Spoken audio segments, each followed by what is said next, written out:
Hello everyone, Mark here. Welcome back to my garage. So, this is another episode of Bits and Pieces, as you can all tell, because you can see the title. And just hopefully a nice little quick one again today. Got some new goodies, some new tools and bits for the shop, so I'll take you through those. And also got just a few little jobs that I need to do as well, get them done out of the way. Ready for doing the next part of the milling machine kit, which will hopefully be the next video, I hope. So let's take you over to the bench and I'll show you some of the new goodies that I've got for the shop. So first up is a nice little acquisition here from the ye olde cracked spanner once again. If you're watching, thank you once again for selling me this stuff. So this is a set of radius or radii gauges, depending on how you want to say it. I have both here a set of metric and then imperial ones as well, which is always nice. These ones are... There you go, you can see those ones there. So these ones are really nice. These are Moore and Wright.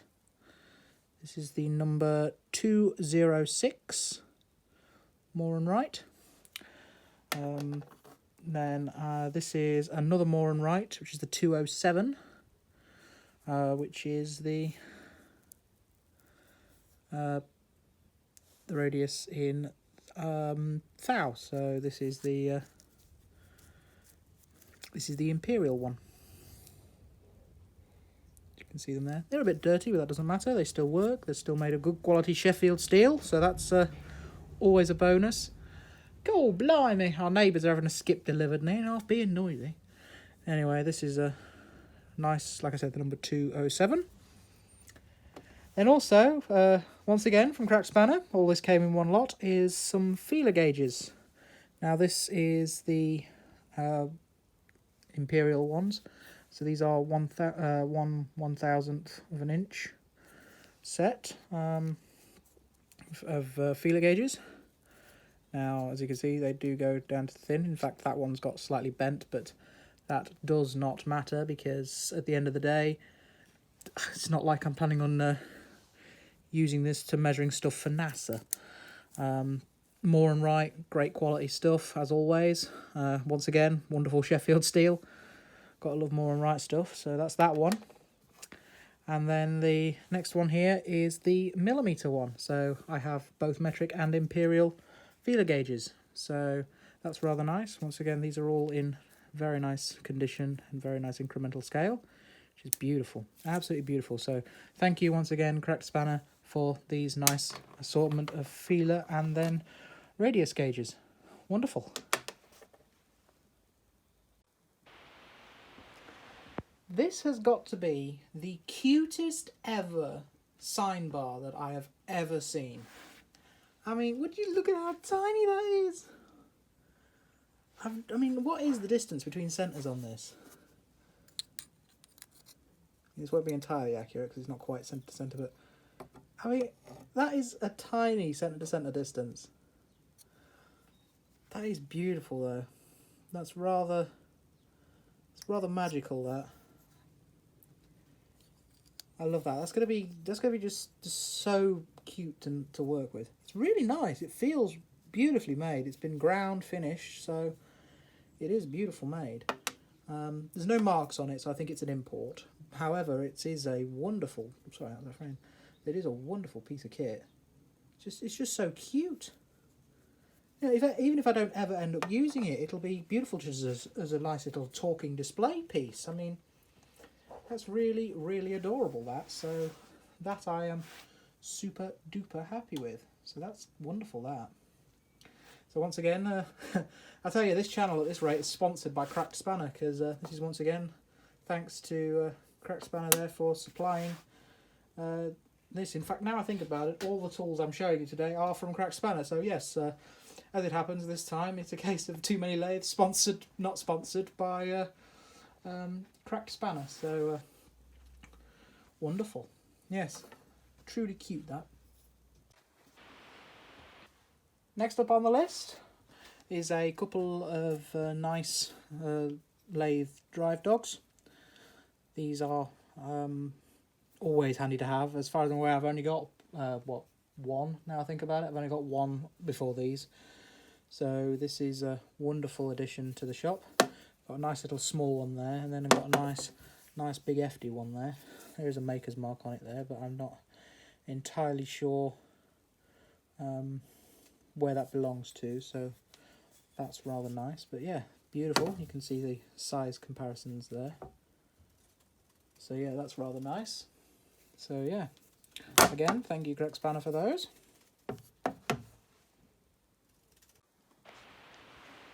So this one, I need a wide field of view to get the full height of it in, because ha ha ha, it's a height gauge. As you can see right here, it's a beautiful piece of kit, this.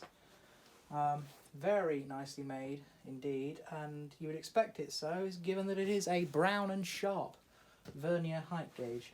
Now this actually as well is a dual height gauge with dual scales, and dual vernier scales, which is rather nice. So it has imperial this side with its vernier, and then metric on this side with its vernier as well. So it is a true double scale gauge. It is a wonderful piece of kit. The adjustment motion does work beautifully. It's got a nice bit of friction to it, but not too much friction, so it's rather nice. It works.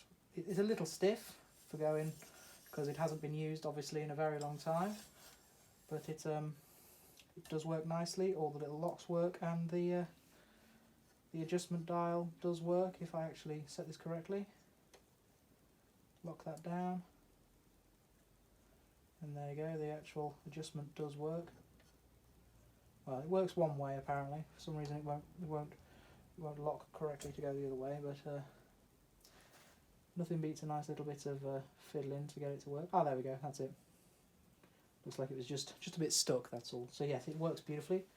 The tip is completely adjustable, if I can get it to come out again. It's a little stiff, but it does come out. I tell you what, I won't faff about now. I don't want to risk damaging anything while it's on camera. Trust me, I've had it apart already. It does come apart correctly as it's meant to. So that's amazing, as always. Beautiful.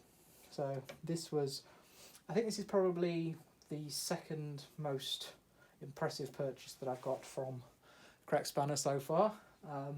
However, in my opinion, I've saved the best for last, so that's coming up in a sec. So yes, beautiful. Always nice to have a height gauge. This is my first one, so it's always nice to start off with a height gauge from a reputable place. It's a genuine Brown and Sharp.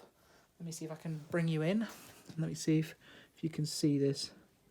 There you go. As you can see, it is a genuine Brown and Sharp there, like that. And as you can see, there's the vernier for the imperial side and all its adjustment. There is a little bit of tarnishing up the scale, but nothing major, nothing that affects its use in any way, shape or form. And we look round to the other side, and oh, sorry guys, I caught the camera there, my apologies.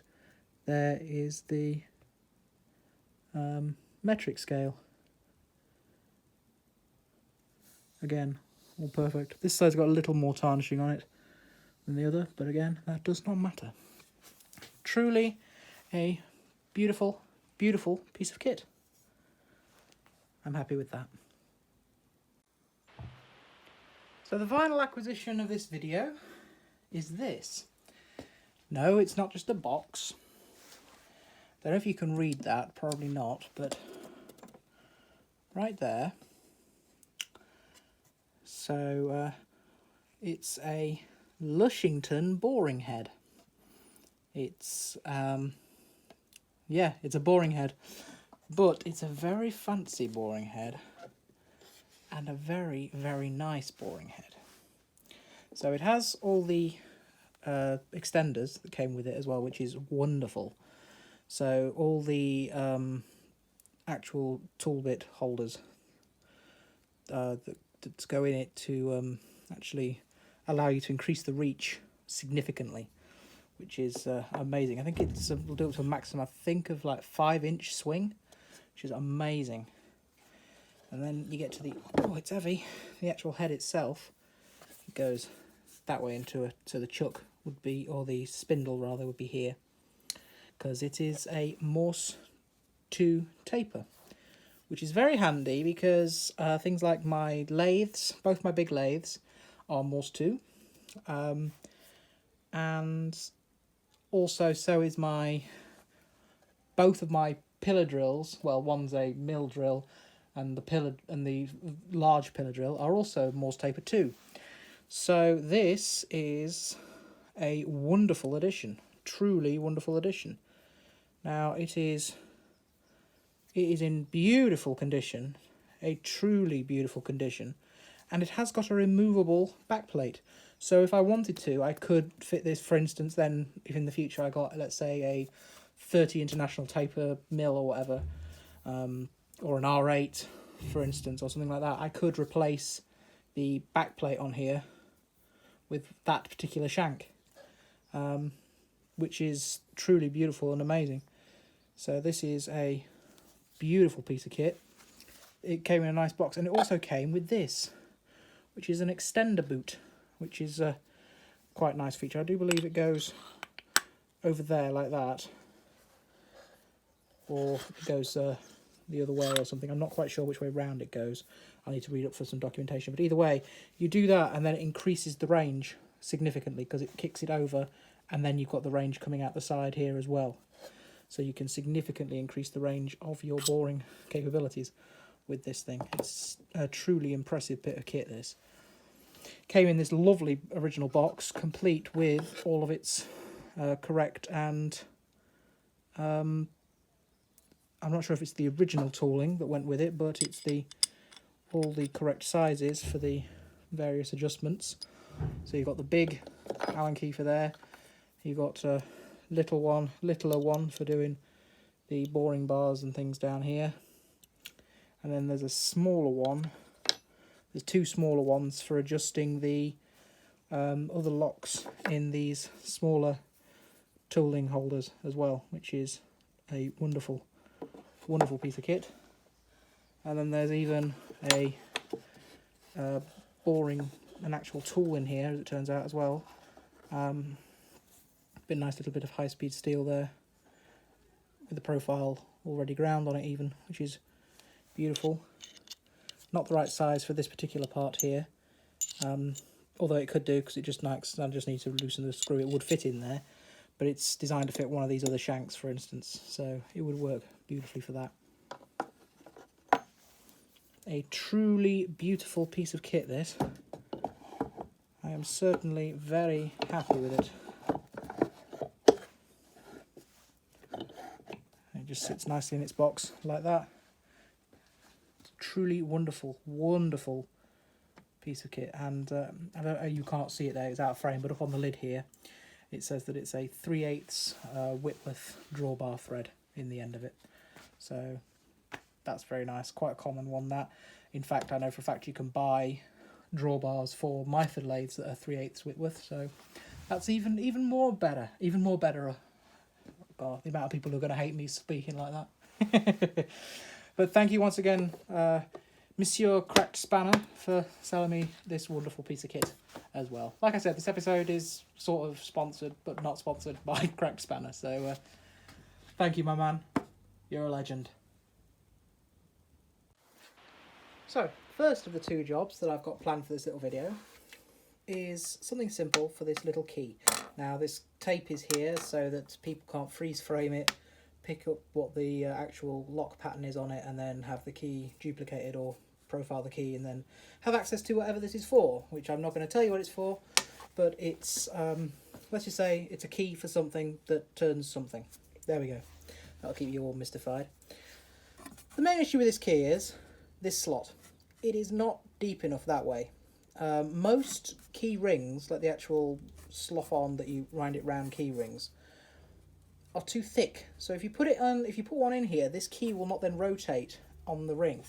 So if you move the ring, if you move this key on the ring, it'll stay locked in the position perfectly in line with the thing going through it. That's no use, because then it means that this thing can just jam, the keyring can jam, causing this then to snap off or snap something else off in the process. So what I'm going to do is I am going to take a milling cutter and put it in my little mill and just make this slot about probably twice the width, just to make it bigger so that things can slop in there and just spin nice and freely. So let's go over to the little milling machine and get this set up ready for doing a little mill operation. So here we go, got it set up nice and set on a fixture plate, 3 clamps because I want to make sure this doesn't go anywhere, all in place. It's lined up as close as I can see it's lined up. That's a 3mm 3-flute end mill I've got in there right now. Yes, I know it's a slot, so I should be using a 2-flute slot drill. Yeah, I haven't got any of those, or at least the ones I have got are too big for this application. So I'm going to do it very gently, very slowly, using a 3, and just take it one little step at a time. So let's do this. Start her up. That's nice and slow.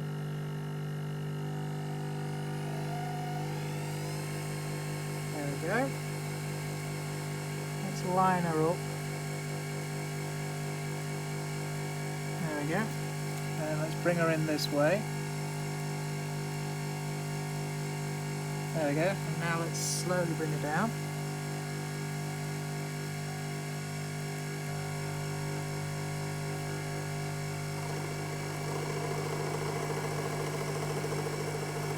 And slowly cut down. Okay, it needs to go back yon way, yeah, just slightly. There we go. Let's take her down. Nice and slowly. Cut down through the key. It's nice and soft, this.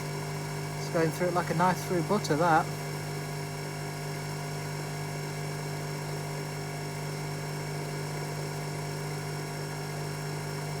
That's beautiful, that.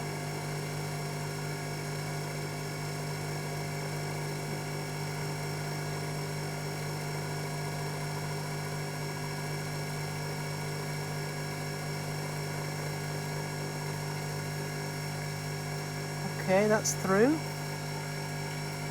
Now let's slowly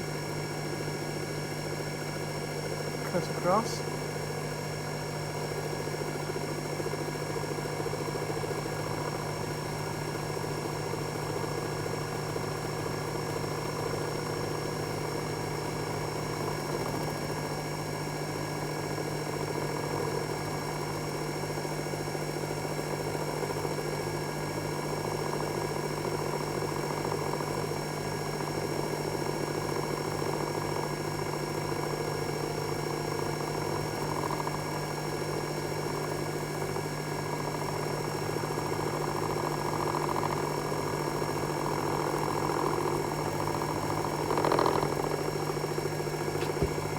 Oops, sorry guys, I caught the camera there, my apologies. I've got big feet.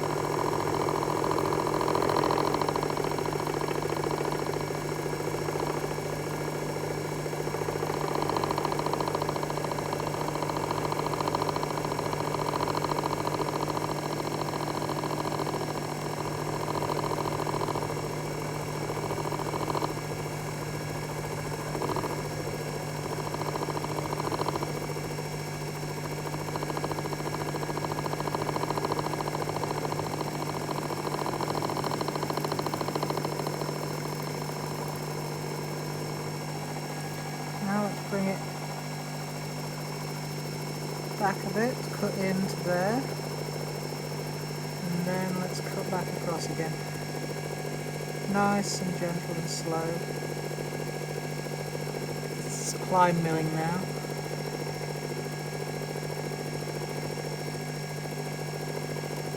Actually, no, it's not, guys, I apologise, this is conventional milling still.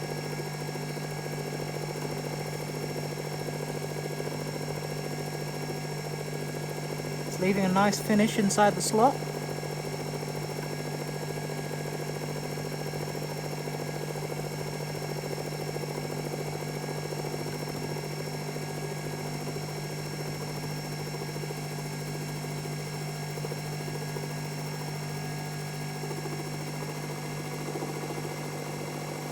back across this way slightly, and then take her back across again.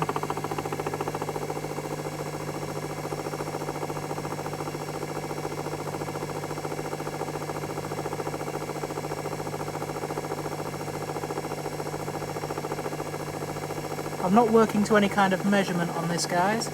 It is purely just an amount that I'm taking off just to make the slot wider.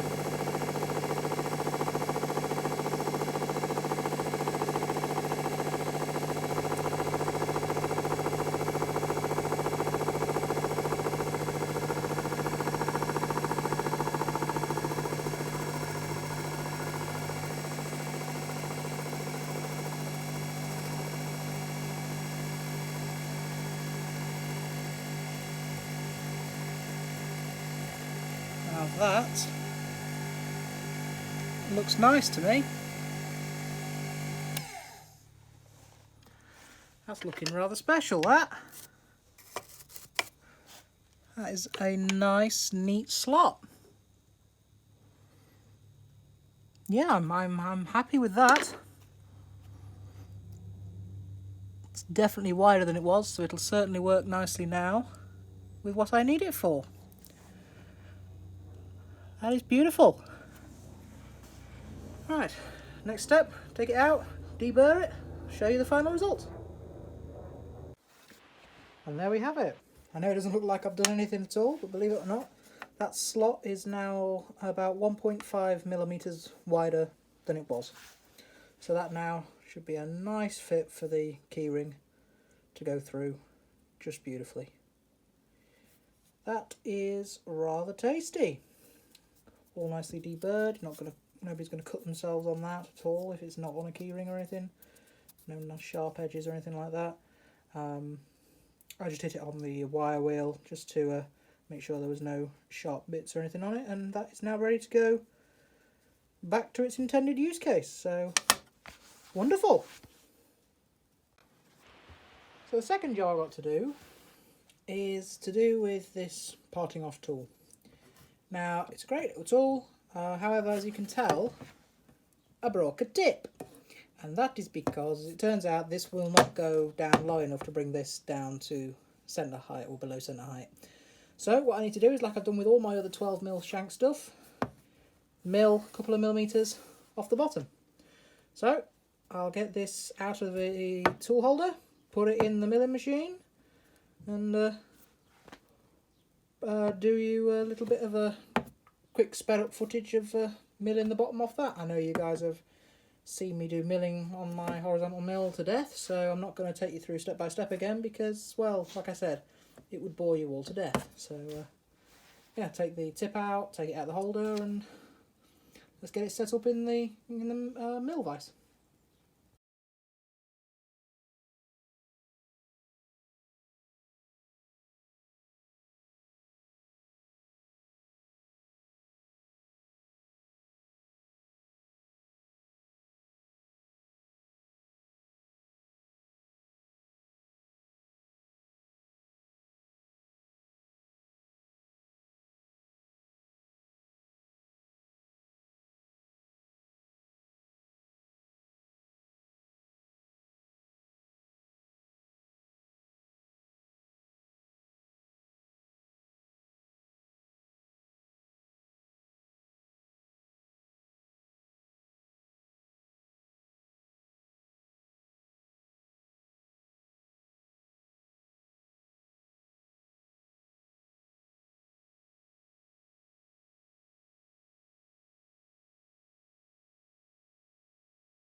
And just like that, that's milled a couple of mil off the bottom of that. Tidied it all up as well, so it's nice and smooth. I'm not gonna cut anybody's hand or anything on that. Should still be strong enough at the tip here. I mean, it's still got plenty of girth to it. So let's grab me bit.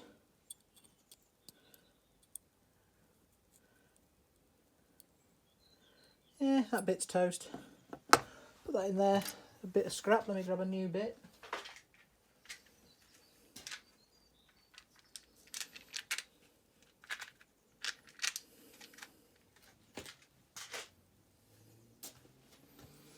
One new tip.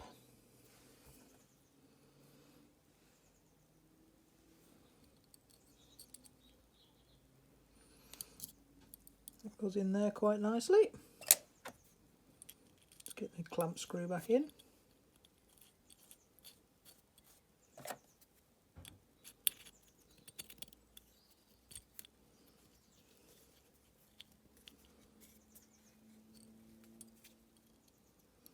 There we go, that's going in nicely. And let's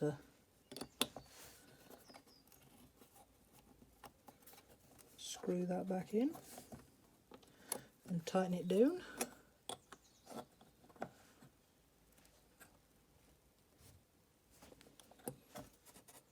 There we go, that tip is now nice and secured in there. Beautiful. So that fits in there rather nicely. It's nice and secure. Tip's not too big. Doesn't have any issues there. It's rather nice. It's rather splendid, that. I'm happy with that. Wonderful. Alright, let's put it back in the holder.